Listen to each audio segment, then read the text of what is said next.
Bienvenue à toutes et à tous. Aujourd'hui, on explore une source un peu particulière.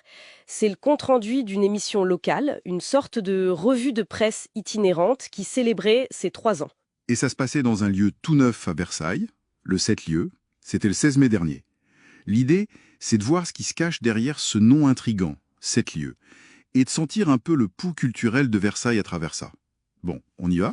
Oui, et d'emblée, ce qui est intéressant avec ce 7 lieux, qui est dans l'ancienne poste de Versailles, c'est qu'il concentre pas mal de tendances actuelles en fait. On voit bien la vague des tiers-lieux, tu sais, ces endroits un peu hybrides, travail, détente, culture.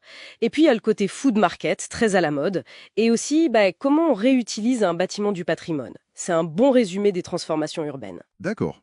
Donc, plus qu'un simple food market aux 3 avenues de Paris, même si c'est lancé par 4 jeunes créateurs, la source décrit ça comme une halle, plusieurs stands de nourriture français, burgers, méditerranéens, un bar, des grandes tables pour se mélanger. Assez neuf pour les Yvelines apparemment, inspiré de Paris ou d'ailleurs en Europe. Mais est-ce que ce modèle justement, il n'est pas un peu partout pareil maintenant? C'est quoi le truc spécifique à Versailles, à part le bâtiment? Bonne question.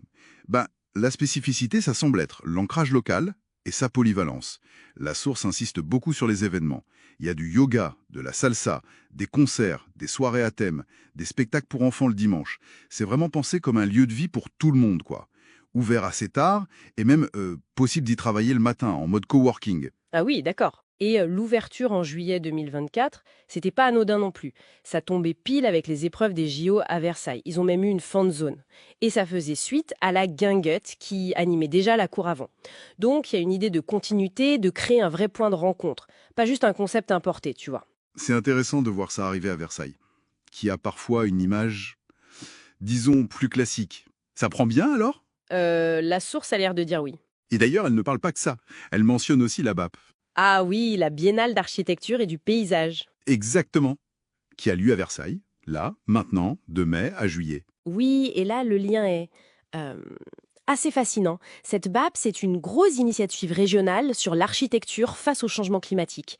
Et figure-toi qu'une de 9 expos, celle qui s'appelle Réparer et prendre soin des villes, eh bien, elle est installée dans le 7 lieux, dans l'ancienne poste réhabilitée. Ah d'accord. Voilà.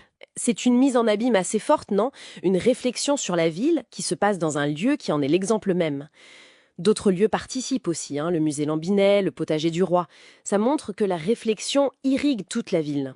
Et l'autre gros truc mentionné, c'est le Mois Molière, en juin. Ah, le mois Molière. Un festival de théâtre juste énorme. La source parle de 330 représentations, 1000 artistes, 62 lieux différents.